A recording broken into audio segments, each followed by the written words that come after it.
আসসালামু আলাইকুম। আমি ডাক্তার মোহাম্মদ মহিবুল ইসলাম।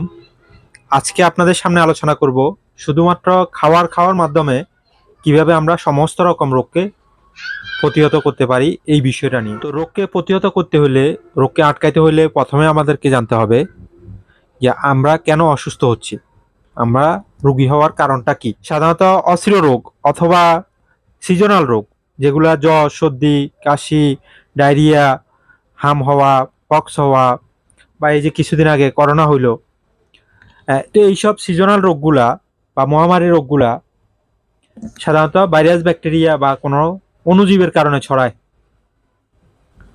কিন্তু যেসব রোগগুলাতে আমরা কোনো অণুজীব পাই না, ভাইরাস ব্যাকটেরিয়া পাই না, তো ওইসব রোগগুলা কেন হচ্ছে? যেমন অ্যালার্জি, বাত ব্যথা, টিউমার, ক্যান্সার, ডায়াবেটিস, হার্টের রোগ, কিডনির রোগ, লিভার এনলার্জ হওয়া, প্রোস্টেট এনলার্জ হওয়া, অথবা অল্প বয়সে চুল পেকে যাওয়া, চেহারায় বয়সের ছাপ পড়া, স্মরণশক্তি কমে যাওয়া, চোখে ঝাপসা দেখা সহ সমস্ত রকম চিররোগ বা দুরারোগ্য রোগের কারণ কি? তো এগুলাতে তো কোনো জীবাণু পাওয়া যায় না। তো তাহলে এসব রোগগুলা কেন হচ্ছে? আসলে এইসব রোগগুলা তৈরি হওয়ার মূল কারণ হচ্ছে আমাদের শরীরে তৈরি হওয়া ফ্রি রেডিকেল অথবা অক্সিডেন্ট। তো এই ফ্রি রেডিকেল বা অক্সিডেন্টটা কি জিনিস? তো এই ফ্রি রেডিকেলটা হচ্ছে অক্সিজেনের বিপাক্রিয়ার ফলে সৃষ্ট হওয়া সক্রিয় অণু, যেটা কিনা শরীরে মুক্তভাবে চলাফেরা করে আমাদের কোষের ডিএনএ এবং জীবিত কোষকে ক্ষতি সাধন করে।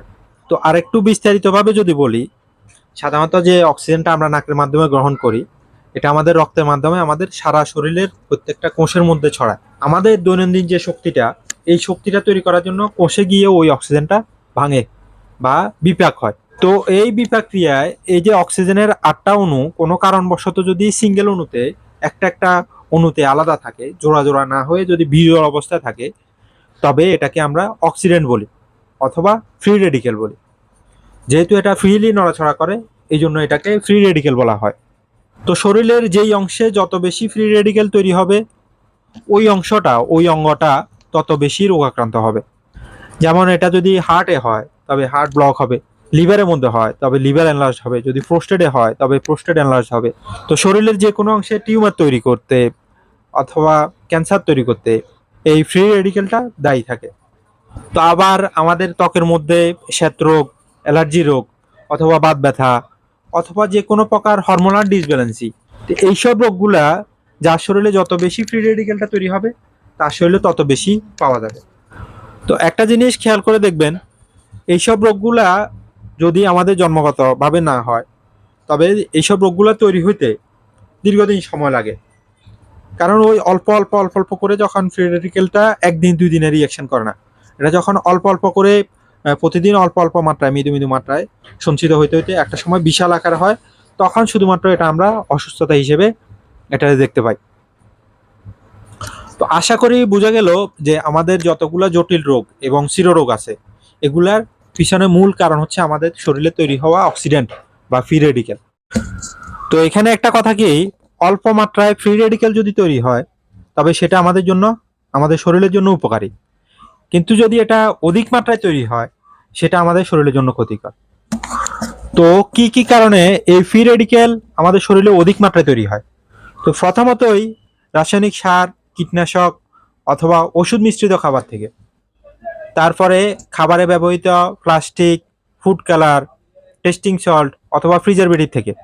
এছাড়া কেউ যদি অধিক মাত্রায় কায়িক পরিশ্রম, শারীরিক পরিশ্রম অথবা মানসিক পরিশ্রম, মানসিক স্ট্রেসের মধ্যে যদি সময় পার করে, ফ্রি রেডিকেল তৈরি হয়।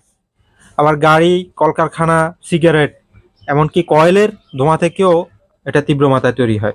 শরীরে বিভিন্ন রকমের ট্যাটু অথবা চুলের রং, এমনকি কেমিক্যালযুক্ত সাবান, শ্যাম্পু অথবা বডি লোশন থেকে, রেডিয়েশনযুক্ত বিভিন্ন রকম মেশিন যেমন রেডিও, টেলিভিশন, মোবাইল অথবা ইন্টারনেটের টাওয়ার থেকে, এমনকি আমাদের চিকিৎসা কাজে যে এমআরআই, এক্স রে অথবা সিটি স্ক্যান মেশিন ব্যবহার করা হয়, সেগুলো থেকে।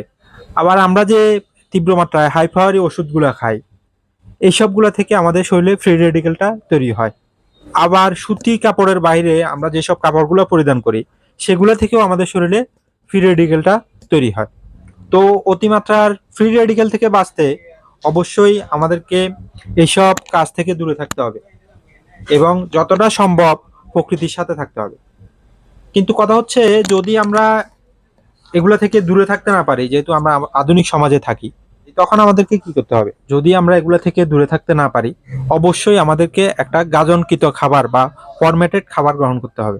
তো এই ফরম্যাটেড খাবারটা আবার কিভাবে তৈরি করতে হয়, এটা সংক্ষেপে যদি বলি, যে কোনো প্রকার অর্গানিক ফল বা সবজিকে 5 থেকে 7 দিন লবণযুক্ত পানিতে চুবিয়ে রাখতে হবে।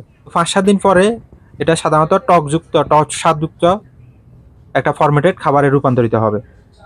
তো যেটা আমরা যদি প্রতিদিন নিত্য গ্রহণ করি, এই যে বিষাক্ত যে উপাদান যেগুলো আমরা প্রতিদিন গ্রহণ করতেছি, আমাদের শরীরে যে ফ্রি রেডিক্যালটা প্রতিদিন তৈরি হচ্ছে, এটা থেকে আমরা ধীরে ধীরে ধীরে ধীরে ইনশাআল্লাহ মুক্ত হতে পারবো।